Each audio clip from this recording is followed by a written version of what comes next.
Welcome back to the True Crime Fan Club podcast. I'm your host, Lainey. I'm turning the intro over to somebody who is a domestic abuse survivor and one of the strongest women I know. It's my mom. She worked really hard to get this recording out and get it just right. So once she's done with the intro, I'll pick up with the rest of the show. And I'll go ahead and apologize now. My voice is not what you're used to. I'm a little under the weather, but I appreciate you understanding. Okay, here's my mom. When I think of domestic abuse, the first thing that comes into my mind is spousal abuse. When I hear the name John Battaglia, I think of a sadistic, vengeful person causing harm to the mothers of his children by savagely beating them and then committing an unspeakable crime, shooting his precious little girls. The murder of his 2 daughters makes it malicious, but what makes it vengeful is committing those murders while their mother listened. It's bone-chilling to hear her calling 911 fearing for the safety of her children. 911 was implemented in 1989. It had been in use for 12 years. I often wonder, how did one survive the abuse back then without 911? It was simple. You dialed 0, and the operator would connect you to the correct department, and the abused party would hope they would be alive when the police would arrive. To even live to tell about how one survived the night before was a huge miracle in itself. It's a shame that it cost Faith and Liberty Battaglia their lives to get the wheels in motion to try to deter tragedies such as these. My mom had a saying when I was growing up, "You weren't the first, nor will you be the last." Sadly, even in the year 2017, small progress has been made since 1989. These little girls weren't the first, nor the last to be murdered by a parent. John failed to protect them, and the system failed to protect John's first wife, who endured extensive physical abuse. I was so appalled and saddened by all the events leading up to the senseless deaths of these babies. Having been in an abusive relationship myself, it made me remember calling the police and being told there was nothing they could do. I feared for my life and that of my 3 children. Life without your children is a prison of its own. If you don't believe me, ask someone who's lost a child. Okay, on to the show.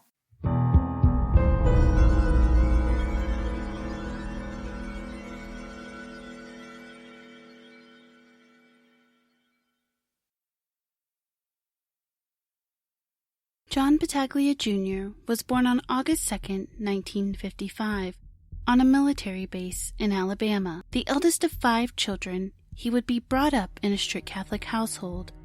He was closest to his mother, but yearned for the affection, acceptance, and love of his father. His father was a hard-nosed disciplinarian and felt that punishment dealt out was earned by anyone who disobeyed him. That included his wife, Julia Christine. She brought John Jr. peace. Her presence was badly needed in his life. But the years of abuse from his father took a toll on her. They moved often since John Sr. was in the military, and they eventually landed in New Jersey. She became an alcoholic who suffered from severe depression. She was told by John Sr. that he would be committing her to a psychiatric facility. She went into a frenzy after hearing this news and had to be sedated by a local physician. She woke the next day and shared with her son that she was not ready for that kind of help. They said their goodbyes, and he went to school. Julia drove along the Hudson River about 100 miles and pulled over. She walked to the edge of the cliff and looked out at the Hudson. She pulled a 9mm out of her purse and put it to her temple. She was found hours later, deceased. She left a note to her family describing the debilitating depression she suffered from and expressed her love for her 5 children. After his mother's death, John Jr. began experiencing severe mental anguish and violent outbursts. The outbursts only got worse after his father remarried and adopted a new stepson. He decided to follow a couple of bands in 1976, as opposed to continuing his collegiate career. He was introduced to cocaine and found that it calmed his outbursts. He began selling it and eventually was arrested and charged with intent to distribute. He joined the Marine Corps in 1977 to try and start over. That seemed to be a pattern for John, starting over. He moved to Dallas to live with his father while he earned his CPA license. This is where he met a young attorney by the name of Michelle Laborde. John was attractive and outgoing, which made him attractive to Michelle.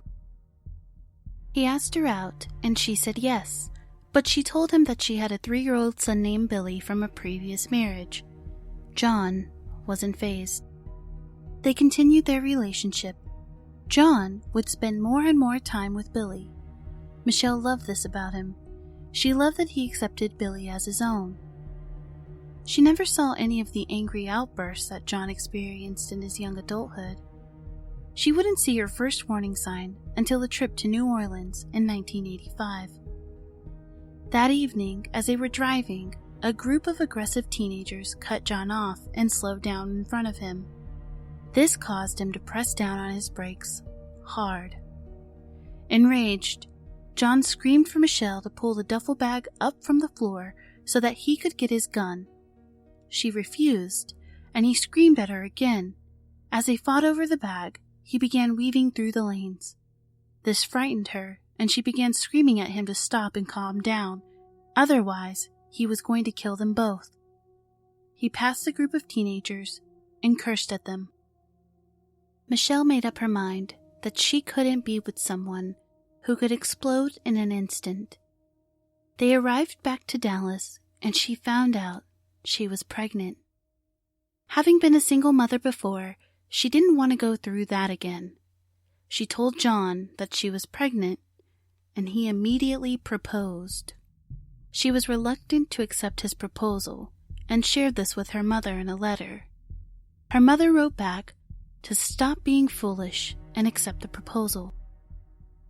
Little did Michelle know that following her mother's advice would have severe consequences.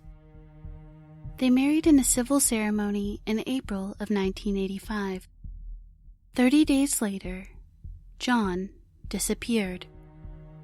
Michelle was confused and heartbroken over this. 3 days after vanishing, he called and said that he had been with his previous girlfriend, Janet. He shared that he had broken off his engagement to her right before they began dating. Michelle demanded to meet her and make sure everything was over. John told Janet that he had just been confused and that he no longer loved her and was moving on with Michelle. Little did Michelle know, John was plotting on leaving her after the baby was born and taking it to raise with Janet. He first attacked her when she was 5 months pregnant.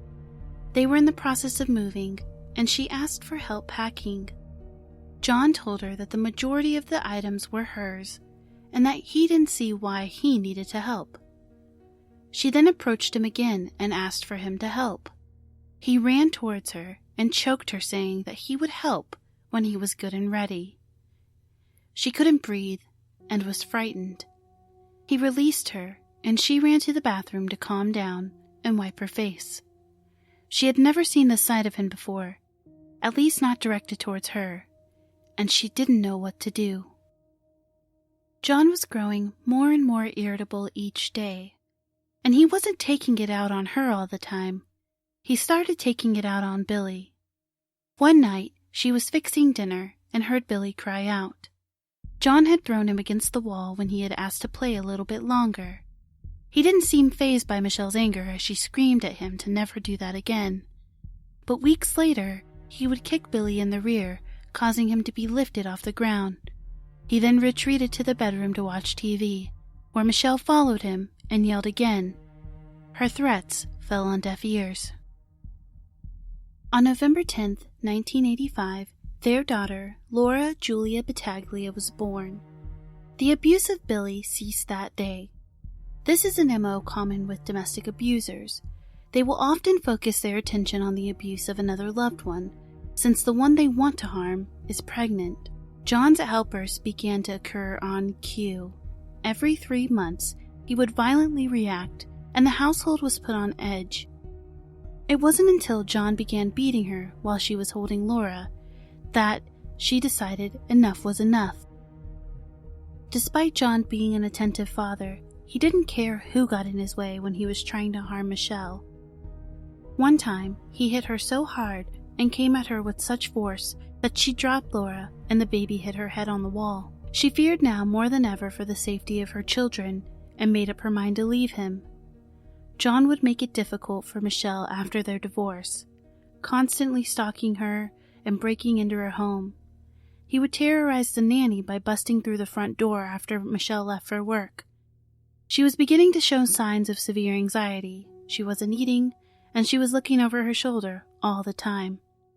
John seemed to know where she was at all times and would show up at random hours of the day and night. She found out later that he had bugged her home phone. She bought a gun and decided she was through with his taunts and threats. One night, he began trying to kick in her front door. She pulled the gun out and yelled at him that she had a gun and she would use it. He left. He was terrorizing her and using the court system against her, because the court system did nothing to protect her or her children. When she asked that visits with John be supervised, a judge told her, "He didn't hurt the children, only you, so he's not a danger to them." This response infuriated Michelle, and she began working on ways to keep John out of her life for good. He had ruined her credit by stealing her credit cards and hiding bills from her. Her car had been in the shop due to an accident on the freeway, where somebody was weaving in and out of traffic following her and then hitting her bumper, causing her to tailspin. She had both of her children in the car, but luckily there were no injuries. As a result, she was forced to take public transportation due to a mix-up with the insurance company. John would on occasion be waiting for her outside the front door of her house, and at one point, when she ordered him to leave or she would call the police, he pushed her down the stairs and then rushed off. The next day, she got off the bus and began walking with her children towards home. A neighbor named Bonnie spotted what happened next. John was wearing only white tennis shorts when he began to beat Michelle. She was defenseless against him. He kept punching her face, back, and neck repeatedly, savagely beating her until Bonnie ran over to tell him to stop his attack. He looked back down at Michelle, who was bloody and slipping in and out of consciousness, and he hit her one last time before leaving. This knocked her totally unconscious. Michelle was rushed to the hospital, where doctors examined her and found that her jaw had been dislocated and her nose was broken. Unbelievably, her beating was classified as a misdemeanor, which meant that John, at best, faced probation. This had not worked in the past to keep him away from her, or to curb his behavior of stalking. She reviewed the Texas Penal Code and found that her broken nose elevated the assault to a felony. She requested that charges be filed against him immediately, but John quickly posted bail and was back to stalking her and terrorizing her. Eventually, she moved to Baton Rouge under the cover of night with her children, but a judge in Texas ordered that Laura should have unsupervised visits with her father monthly. This infuriated Michelle, but she had no choice but to comply. His felony charges were downgraded after he persuaded Michelle that counseling had worked on him. This was wholeheartedly untrue. In 1990, he met Mary Jean Pearl, a 28-year-old attractive woman working for her parents' antique business. A native Texan, she had her fair share of eligible bachelors and was not impressed with those who she dated in the past. They were interested in taking care of her and making her a homemaker, but she was not interested in that type of lifestyle. She didn't need the support. She was a child of wealthy parents and wanted for nothing. A man could not offer her anything other than their love. That was all she wanted.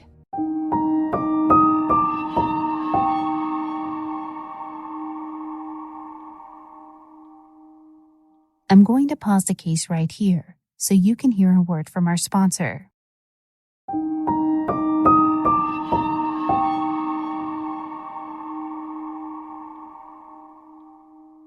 Mary Jean was instantly attracted to John.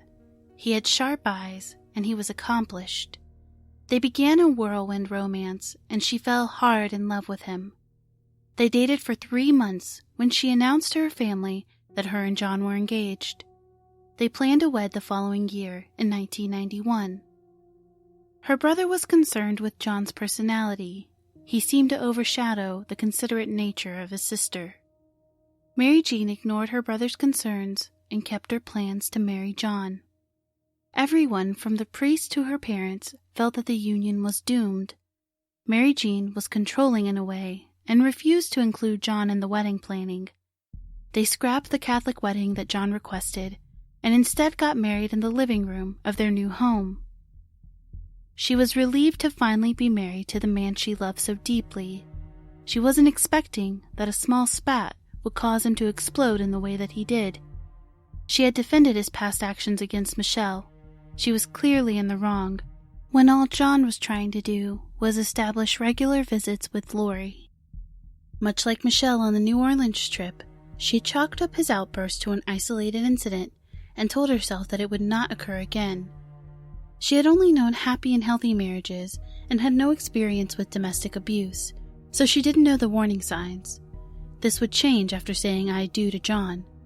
2 months after their nuptials, she found out that she was pregnant. Her first daughter, Mary Faith Battaglia, was born on January 9, 1992. John was an attentive father when she was born. He spent nights cuddling her and feeding her, and Mary Jean was impressed with her husband and was thrilled that he was such a loving father.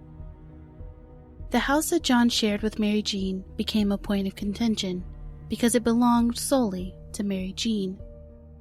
She was gifted the real estate by her parents as a wedding gift, and John felt emasculated.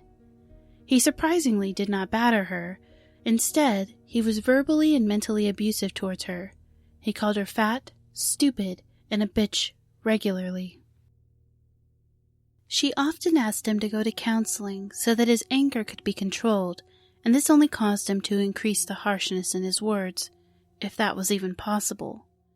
Like most women in this situation, she kept this hidden from her friends and family.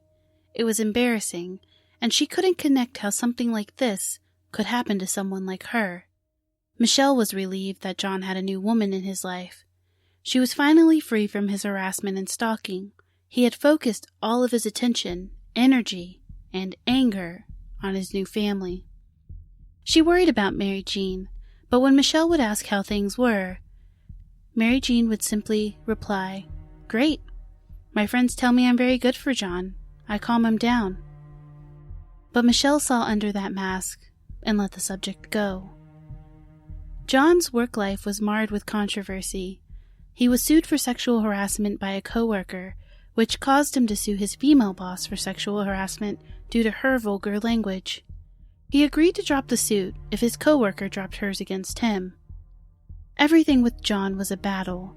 He was highly disliked by many of his peers. However, John always remained unscathed by their complaints. They would welcome their second child, a daughter, Liberty May, in January of 1997.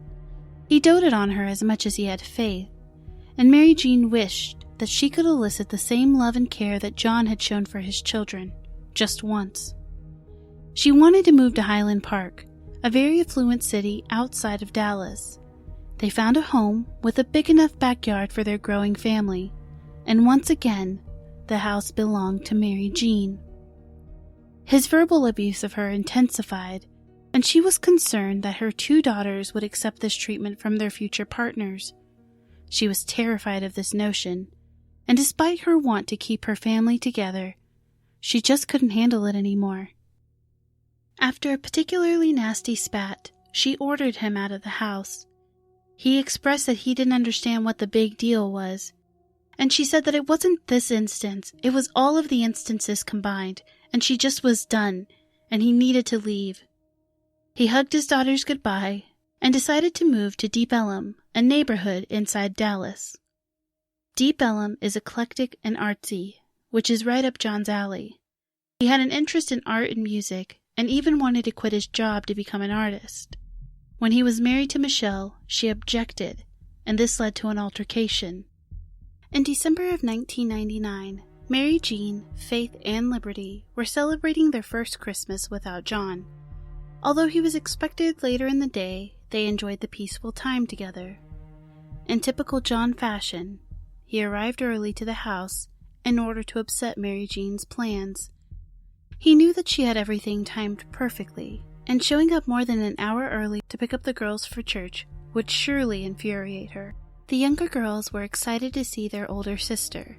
They were eager to show her the presents they had gotten for Christmas, but once they saw their father waiting in the doorway, Faith looked to her mother and asked, "Is it okay if he comes in?" Mary Jean was strong-willed and got a protective order against John after essentially evicting him from their house. She wanted to have a safe place for her children, and in order to get that, John couldn't be around, and the protective order stated as much. She reluctantly invited John and Lori into the home. He began looking through the gifts the girls got and was furious.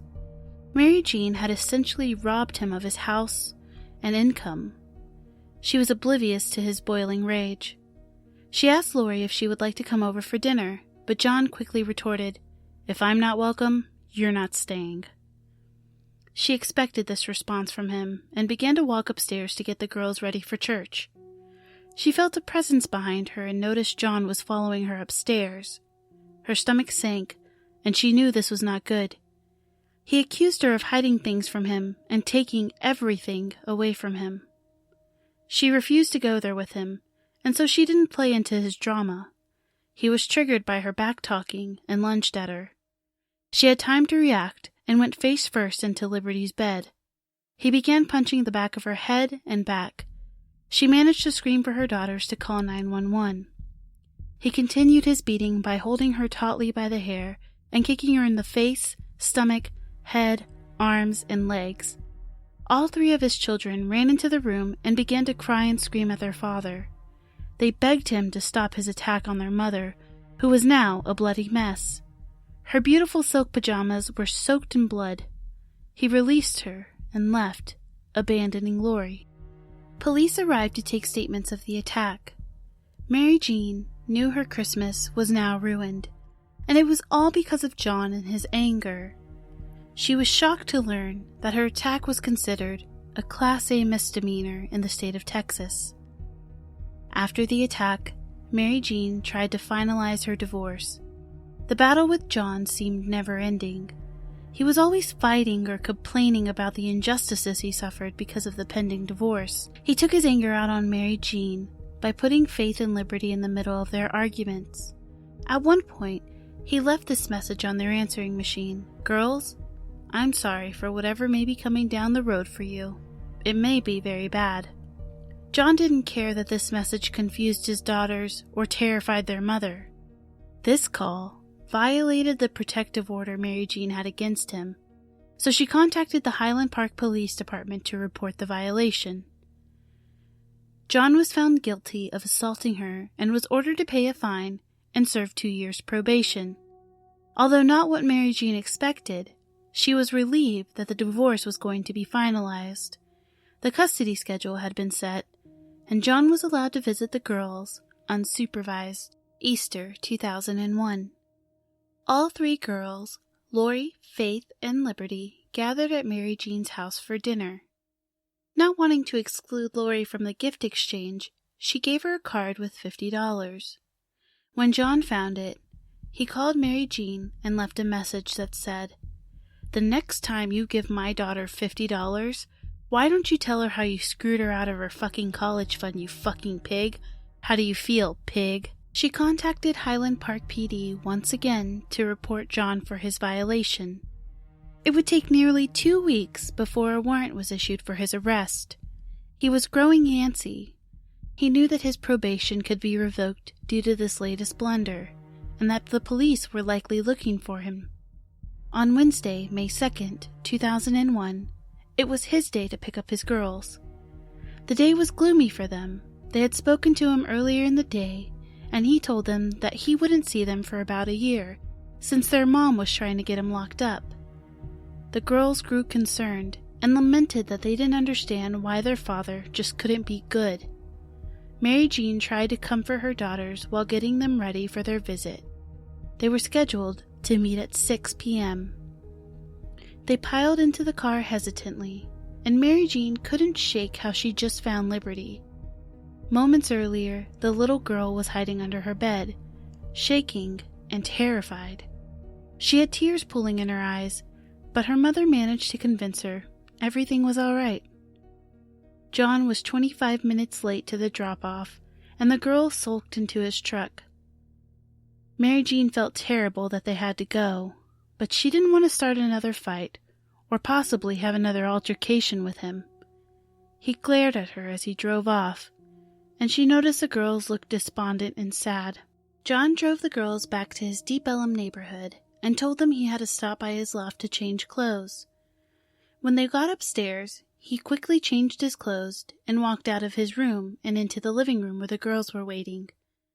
He urged the girls to tell them what their mother had planned for him. They said they didn't know, and he said, "Let's ask her." When Mary Jean did not pick up her phone, John contacted her mother to relay a message. The girls needed to ask her a question, and it was very important that she call them back. Doris Pearl called her daughter and told her about the strange call she received from John minutes earlier. Exacerbated, Mary Jean returned the call, and it would change her life forever.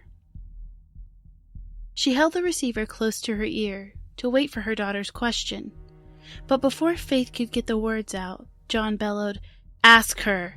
Ask her!" Faith managed to say, "Mommy, why do you want Daddy to have to go to jail?" Mary Jean sighed and prepared a response, but then she heard screams and Faith yelling, "No, Daddy, don't! Oh, please, no, Daddy, don't do it! No, no, no!" Then a gun blast echoed in her ear. She screamed for the girls to run for the door. Liberty, who was listening on the speakerphone, tried to comply and began running towards the door, but John caught up to her and shot her. He then picked up the phone and said, "Merry fucking Christmas, Mary Jean," and hung up.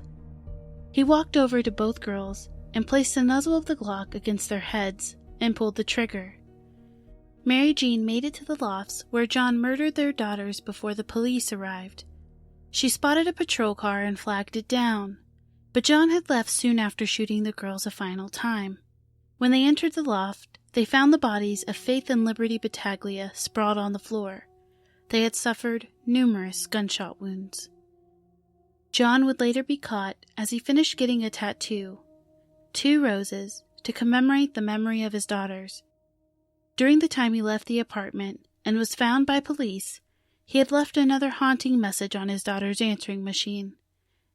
It said, "Hi girls, I just want to tell you how very, very brave you were, and I hope you are resting in a better place now.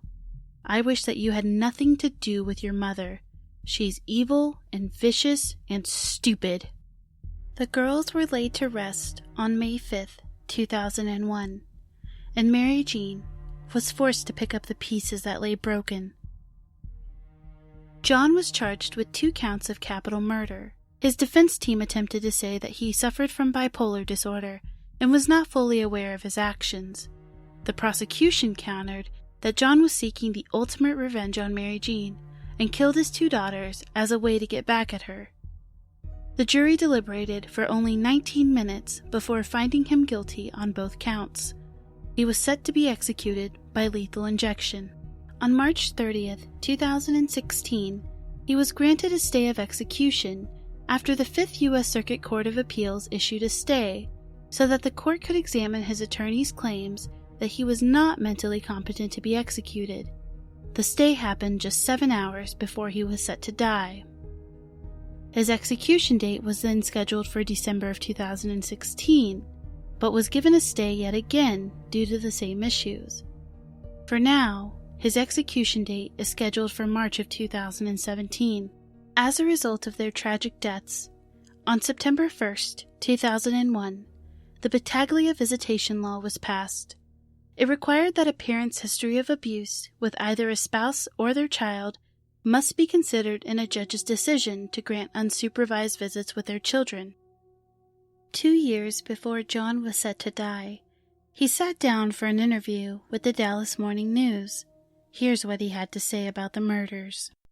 But I had a 3-year-old and a 1-year-old and a suicidal mother. So I stuck it out for another 5 years, and then piece just turned on me like you wouldn't believe. And she ruined my life, she ruined my daughter's life, and she ruined my daughter Christy's life. And so why do you feel like it was a setup? So because I told him I didn't want to go get my kids because I knew I was in trouble. why become violent with your daughters and not your wife if your wife is the one you ran? I don't know. That's not the situation that I understand. Okay. I mean, do you feel like you were killing them to get back at your? I don't feel like I killed. You what? I don't feel like I killed. So why did you? I do not know why. If you read what I wrote, you will find out that I am a little bit in the blank about what happened. Now, a lot of people wanted to have me say certain things, and I was given lots of nice drugs in the county jail, and I was given lots and lots of information that I didn't necessarily know. And after a while, I started repeating. Do you think about the times you had with them? Do you worry about where they are now? No, I don't worry about where they are now. Why would I worry about where they are now? Where do you think they are? Where we all are. We're all here, all gone at the same time. I'm not worried about it. Nobody should be worried about it. People do, but that's people that have their own philosophies and their own way of dealing with existence. I have pictures of them up in my house. I have them on my table. I have them on the wall. I have them around me all the time. There's one I like where I'm holding Faith and Christy Thanksgiving Berry Jean was taking the picture. You'll see that on my website. I'm wearing a t-shirt and a leather vest, and I think Faith is 3, Christy's like 6, and Liberty's in Mary Jean's stomach about 8 or 9 months, pregnant when she took that picture. And when you think about them, like what do you think about? So, I mean, you think about your best little friend.